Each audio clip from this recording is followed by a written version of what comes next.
Hello, my dear friends. You are on the channel Military Summary, and today we will discuss the situation in the Ukraine on the 5th of March.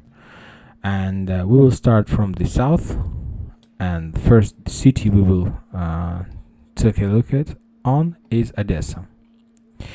There are still no information regarding Odessa. As far as I understand, there is no any movement from Russian side.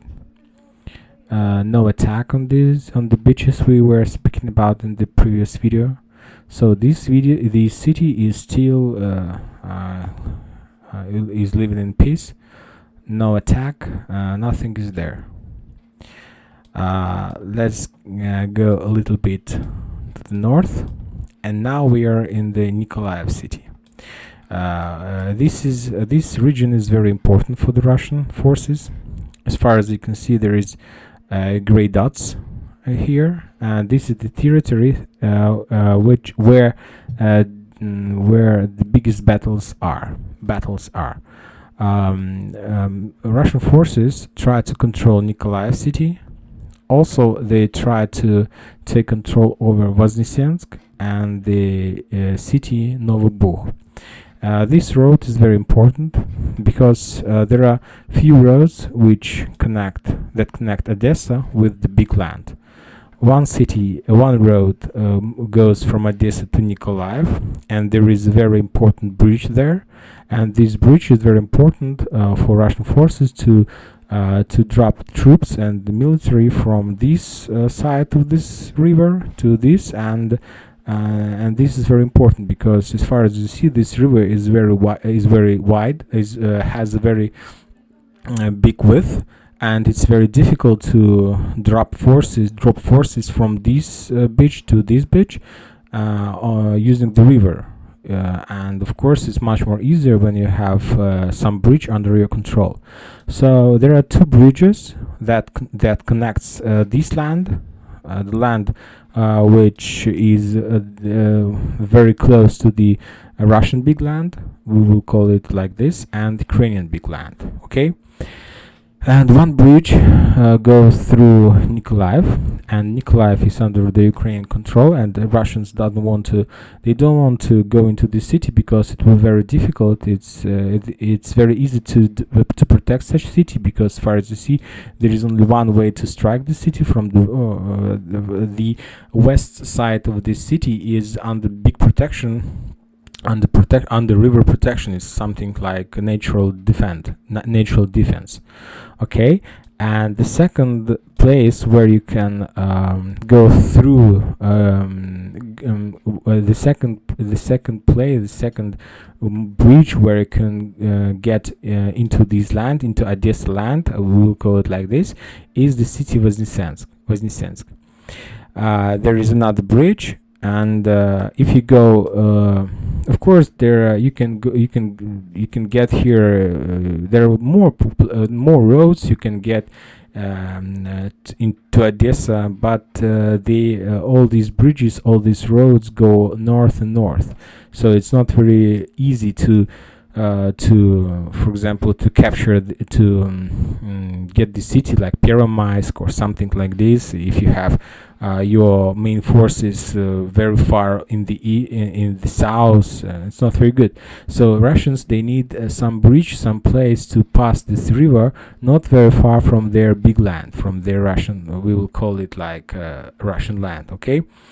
And Mykolaiv is a very big city, so they cannot capture the city. And the second city is, which is not very far from Russian land, is Voznesensk. And also, this city allowed Russian forces to take Mykolaiv under control as well, cutting off the city from supplies from the north and from big Ukrainian land. So this city is very important, and today there were a lot of news from this city. There were battles in this city and so on. And as far as I understand, Russian they haven't took the city under control, but their main forces is in this place.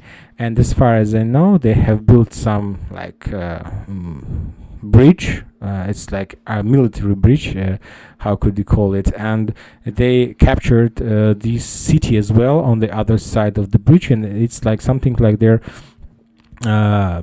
block post in this place, and more or less they're controlling this road in this city, and they're preparing for the battle over this city, and it's very important. And as far as I know, today Ukrainian forces, a lot of Ukrainian forces came into this part of the Ukraine, and today there are a lot of militaries from Ukrainian side as well. So in the nearest future, we are going to see a big battle in this region, and who wins this battle, this party will take control over Odessa, or keep control if the winner, if Ukrainian will be the winner in this battle. Also, that's why, because of there is no control from Russian side over the city. Because of that, they cannot start the operation from the sea in around Odessa, because as far as I understand, first they need to take control over the city to block Mykolaiv, and then they will be able to start attack from the sea and to surround Odessa. But before they can't take control over these roads, over these bridges, they won't do this, because if they start this operation, Odessa will have some support from the big land, and it's not very good. Then we're moving to the south of Ukraine. From on this side, there is no changes. The only changes is the east part. Today, if you know, there was some according to the agreement which parties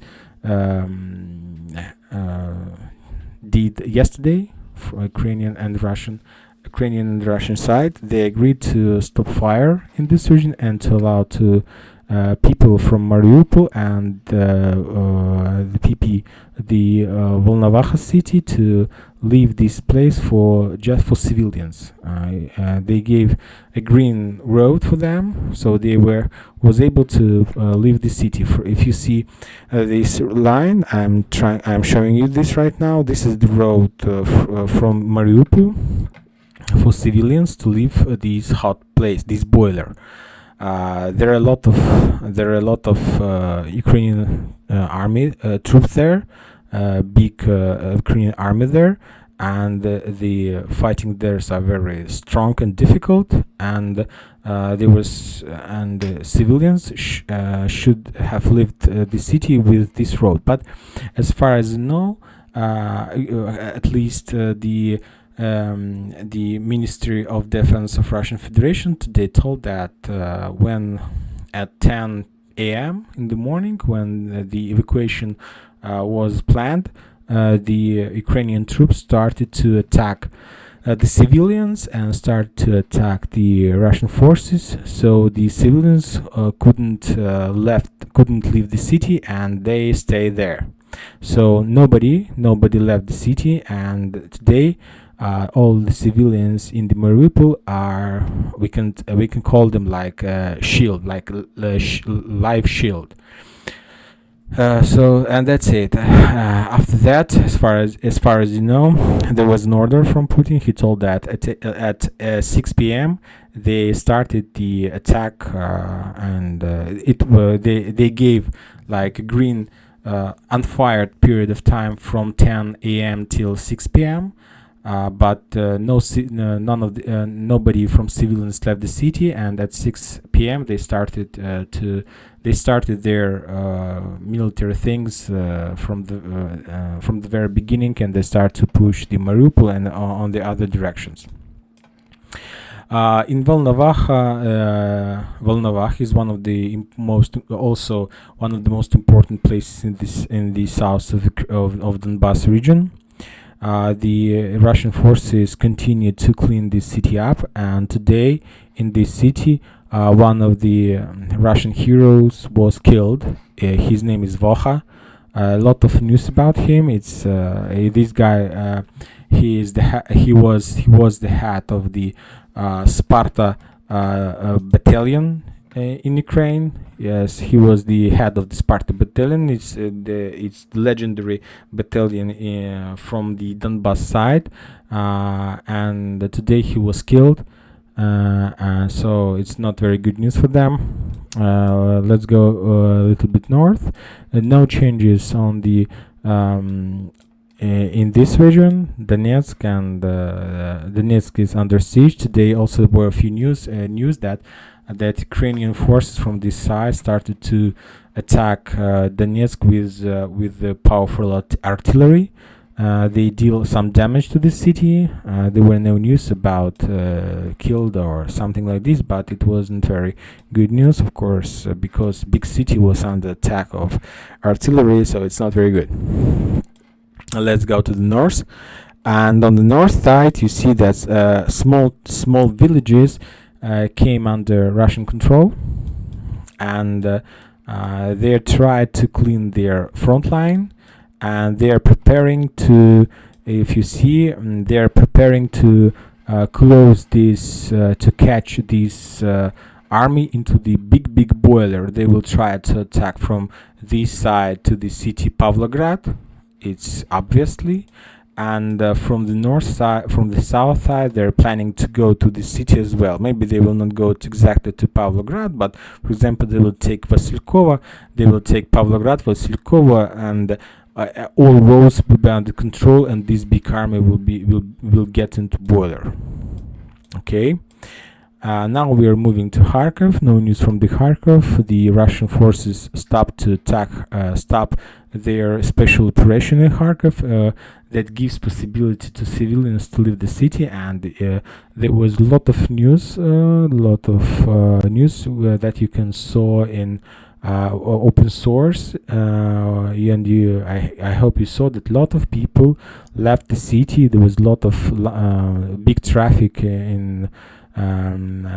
Most of the people tried to leave the city using a railroad station, and a lot of people left the Kharkiv. So sooner or later, I hope that most of the civilians will leave the city, and after that, Ukrainian military forces and Russian military forces will start to fight with each other without any damage and any danger to civilians. On the north side, there is no changes. The only thing that we can see that the battle in Hostomel, in Bucha, in Irpin, it's the hottest war point in this north of the Kyiv. Continue to be today. Today there was news that that Russian military forces could be seen, that people saw Russian military forces in the city Irpin. That means that maybe partly the city, the Russian took control over the city, and that's it. No movement today. This day was mostly was the day, pause day. Russian took pause on this day. They didn't attack this day.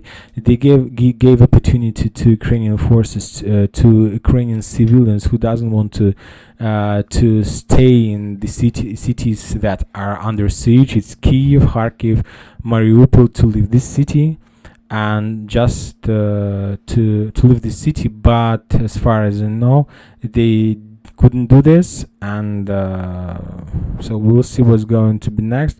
I hope that these people will be able to leave the city, and Ukrainian and Russian military forces will be able to fight with each other without doing any damage or harm to civilians.